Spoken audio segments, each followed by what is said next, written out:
This happened about 2 years ago, in my second year at university. I was 20 years old at the time. For context, I'm French, so if anything's weird about how I describe my university experience, that's why. At the time, I lived in a government-owned apartment building, 3rd floor. My direct neighbor was my younger sister, who was studying in the same university as me. One other thing that's important to the story is that I'm disabled. My right leg is useless after an accident when I was 13, and I suffer from a debilitating chronic pain to a degree that it keeps me bedridden and nonverbal unless I take a twice-a-day dosage of prescribed morphine. When I take my medication, I'm able to leave my bed. On the worst days, I have to either use a wheelchair or a cane to get around. On top of that, as you might guess, morphine is a very strong pain medication. It screws with your visual and hearing perception. It makes you sleepy and dizzy, lessens your reflexes, numbs your nervous system, makes you paranoid, and more. You get the idea. At the time, I had only been taking morphine for less than 6 months after 10 years of various other pain medications. I was still dealing with the side effects in full force. Mainly, they were auditory hallucinations, sleepiness, dizziness, and bad reflexes and nervous responses. At that point, I had gotten used to hearing stuff that wasn't there, mostly clapping noises, clicking noises, and other small things.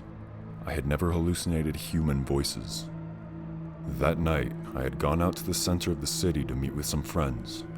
This was a rare occasion for me, and I do mean rare. I didn't go out more than once every 2 months or so. My friends, bless them, understood perfectly. Morphine means no drinking, so that's half the fun of going to the bar removed from the start. Despite the very useful nature of the meds, I was still in a tremendous amount of pain if I stood for more than a couple of minutes, and I was sure to be doing a lot of standing at the bar. Plus, walking back from the bus stop to my building, about a 5-minute walk.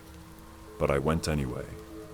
For a few days, there had been rumors going around that a group was going around and kidnapping people from my university. From memory, 2 girls had disappeared already, and it was suspected that a blue van was the vehicle used. These reports were circulating on our major's Facebook group and on the university's Facebook group as well, about the same details each time.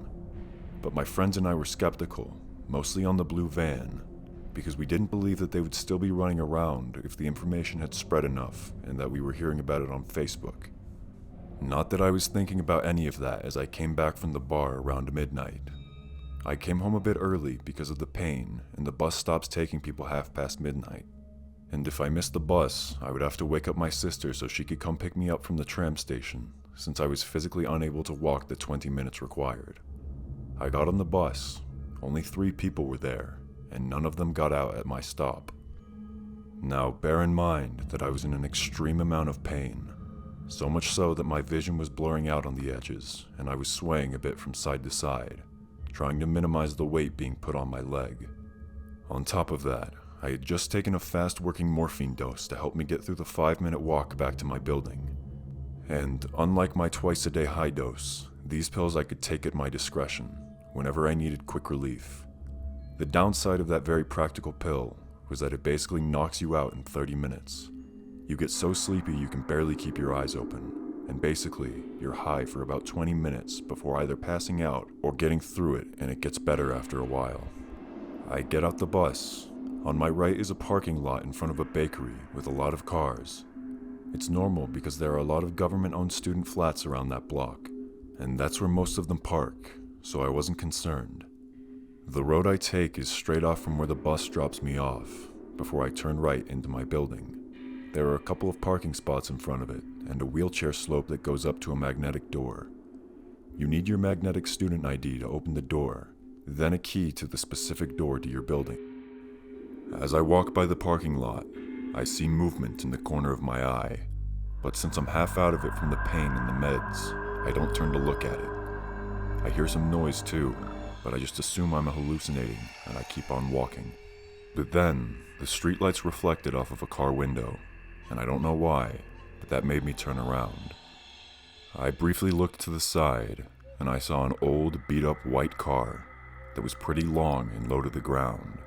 In the driver's seat was an Algerian man in his mid-50s.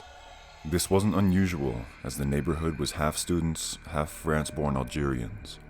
But the thing that gave me pause was the fact that there was someone awake in the front seat of a car at 1 in the morning. But again, I was pretty out of it, so I didn't question anything. In fact, I didn't even stop walking, because at this point all I could think was put one foot in front of the other. Literally all of my attention, my focus, was putting one foot after the other because of the debilitating pain. I walked past the small roundabout to my left, still going straight, when I heard the car starting. I don't know why that was the thing that slapped me in the face, but suddenly I was worried. My heart was beating fast, probably half the meds and half the fear.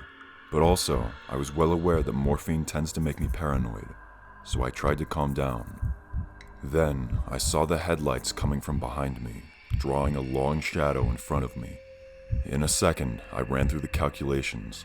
I was still about 300 meters from my building. Then, I needed to get my ID out to open the door. A slow, automatic, magnetic door. I couldn't run. I could barely walk. I was up to the head in morphine, in the middle of the night, alone, with no residential building close enough to hear me scream. That's when I started to panic. And I was right to do so. The car caught up to me and slowed down to my walking speed. I noticed that the man wasn't alone in the car anymore. Someone was in the passenger seat, and there was also movement in the back seat, but I didn't turn my head. I tried to pretend I didn't notice them slowing down. I had my earphones in, with no music, as I didn't turn it back on after the bus ride. I just kept walking, hoping with everything I had that they would leave me alone. I was trying to walk faster, but that caused me so much pain that a few tears started to fall down my face. I could hear that they were calling for my attention, but not what they were saying. Finally, I saw the lane that went up to my building. I took my backpack off and shoved my hands down my front pocket. I couldn't feel my fingers, and I was shaking like crazy because of the meds, and I couldn't find my ID. At that point, I was close to a panic attack. My heart was beating too fast, and I felt like I was close to fainting from the combined pain and terror. I turned to face the wheelchair slope, and out of the corner of my eye, I saw the car stopping abruptly right next to the slope, and the car door swinging open. I don't know how I did it, because I was so close to fainting, but I managed to find my ID and run the last 10 feet to the door and slap my ID on the reader. I was yelling at the door to open faster. I could hear people running behind me. The door finally slipped open enough for me to slip in, and I slammed it shut behind me. I could hear the men run into the door with a loud noise, and then they started cursing. They then started to yell things at me, but I didn't stick around to hear what they had to say. I fumbled with my keys to the point of almost dropping them before opening the door to my flat complex. I got inside with shaky legs, and as soon as the door closed behind me, I dropped to the floor and had the worst panic attack of my life. When I managed to finally put myself back together and painstakingly climb the 3 flights of stairs, I crawled into my sister's flat and woke her up. I told her the whole story. She told me later that I was deathly pale, so much so that I scared her enough that she offered me to share her single bed for the night. I was too messed up to refuse. About 3 weeks later, she called me in the middle of the night as she was coming back from a bar. She had seen the exact same car I described in the parking lot at the bus stop. She didn't stop to see if there was anyone inside. She reacted and sprinted to our building. Of course, she was a lot faster than I was, so she made it to the door where I was waiting for her. I had the door open from the inside, and just as she got in, that car stopped by the wheelchair ramp again. After that, we left a note on our flat complex's door to explain everything to other people. We posted about it on every university Facebook group we knew of, and we also contacted the police, who helpfully told us they could do nothing without catching them in the act, but they did say they would probably send somebody on patrol, as it matched the reports they had gotten that had sparked the whole blue van rumors in the first place. In the following year that it took me to finish my degree, neither me nor my sister saw those men or their car ever again. But we still hear from people that exact kind of story being shared from other parts of the city. As far as we can tell, they're still active, and 2 years later, I'm still messed up about it.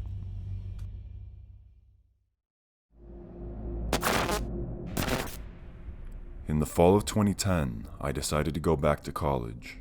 I was a single mom of 3 boys, but they were all in school now, so it was finally possible for me to go back to school myself. The school I went to was on a regional campus of a very large university, and it was located in a neighborhood that was known for crime, meth, heroin, prostitution, etc. But it was only a 20-minute drive from my home, so I didn't feel unsafe about going there. The first day and the first class were quite intimidating. I didn't know anyone there, and I was a lot older than most students. I was 28 years old at the time. I sat down in the back of the room at a table, and a few minutes later, a lady who was around my age came and sat down next to me. She was very skinny, smelled like cigarettes, had greasy hair and sunken eyes, but when she started to talk to me, she seemed normal enough. She started off the conversation telling me that she chose to sit next to me because I was wearing the prettiest blouse in the room. Strange, but as an awkward person, I leave a lot of leeway for people to say or do awkward things before I think too deep into things. She didn't have a backpack, any books, a pen, a notebook, or anything really. She said her financial aid hadn't come through yet, and she didn't want to fall behind on classes, so she asked if she could share my book. I agreed, and gave her a pen and paper also. After the first class, she asked if I would mind going to the library with her so she can scan some of the pages to take home. I agreed, and we started heading to the library. As we were walking, she stopped to look at her phone and said her son had just texted and needed her to come home to do something. She asked if I would come with her. I told her I have another class shortly and can't go with her. I asked if she still wants to go to the library first. She says no, that she has to get to her son, but really can't go alone. I kept telling her I can't go with her, and she started crying. At this point, we were in a common area outside, and the parking lot was to one side and the library the other. I tell her I need to go to the library, and she's welcome to come, talk, whatever she needs, but I have to go. I didn't like being outside and away from people with this woman anymore, and I was trying to get back to a busier area. She gets really upset and starts screaming, and basically says screw you to me. She might have actually said that. I can't remember how the interaction went exactly, because I was frozen in confusion. I was confused by how quickly she transitioned from friendly to then crying and scared, and now screaming in my face a slew of hateful, angry things. I turned around and started walking to the library. I also called my friend so that I would have someone aware of this lady in case she tried anything more than just screaming. I get to the library vestibule and start to watch her through the glass doors. She's standing at the parking lot, and then a car pulls up with a man in it and is very obviously upset with the woman. They're arguing, but I can't hear them from inside the vestibule. Eventually she gets in the car and leaves with him. The next day, I was dreading going to class because I didn't know what this woman's attitude would be that day. But she wasn't there the next day. In the end, she never came back to class. I didn't know her name, and at the time I didn't know how to look at a class roster. But looking back, I'm fairly certain that she was not enrolled at the school at all, and for whatever reason was trying to get me to leave with her. I wish I knew her intentions, but at the same time, I'm glad I never had to find out.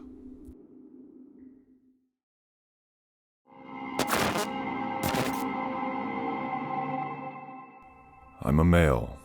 It was my freshman year of college and around the springtime. I enjoyed working out, and after a busy day, it was time to hit the campus gym. Now, to give you a visual of how the campus fitness center is pictured, the main area has several treadmills, some hamstring sets, and some small televisions. This area also has windows for people outside the gym to peer into as well.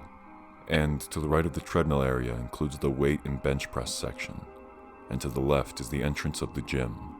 Anyways, I was doing my nightly routine, and the gym was very empty. After I was finished, I decided that it was time to head back to my dorm. Now this is when things started to get creepy. As I left the gym and was going up the steps, I noticed someone across campus. He seemed suspicious, and I heard him say from the distance, "What's up?" He was a bearded, rugged-looking man, and he had a hood over his head. I said, "What's up?" back at him. At first, I didn't think much else. Maybe he just wanted to be friendly. I began to walk across the grass to my dorm. However, the man started heading my way, with his eyes completely locked onto mine. I became unnerved and went back into the fitness center, rapidly. Now, fortunately, there was always a fitness worker near the entrance of the gym, who sits at a desk and has people sign in before they work out. At the moment, I did not tell them about what had just happened, because I felt I was possibly being paranoid. What if this guy had just wanted to chat? However, during the time though, I peered outside the windows of the treadmill area and saw shoes pacing back and forth. I started to panic and suspected this was the same guy as before. After this happened, I decided to stick around and watch TV in the treadmill area for a good 10 to 15 minutes, just to ensure the creepy man had given up. It was obvious now that this guy did not have good intentions. The fitness worker at the desk asked me if everything was okay when they noticed I seemed uneasy. I said someone may be following me. They asked if I needed a walk back to my dorm, and I said the guy might be gone by this point. However, I was dead wrong. After a good 10 to 15 minutes, it was time. With a deep breath and butterflies in my stomach, I braced myself and left the gym slowly. Stepping outside, it was still and humid. What came next, though, terrified me. As I crept up the gym entrance steps in the dark night, there was bush rustling. I peeked around the corner slowly, and there was the strange man leering at me with an odd expression. Only a few feet away now, I was horrified. Without a second thought, I ran back into the gym, my heart in my throat. I told the worker that someone was right outside the gym, stalking me. Campus security was called. However, by the time security got there though, the man was nowhere to be found. Fortunately, they walked me back to my dorm, but not before I had to file a report about what happened. Thinking about the situation still unnerves me to this day.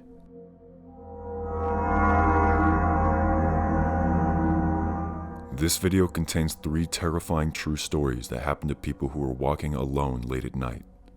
If you enjoyed this video, you'll enjoy this one too.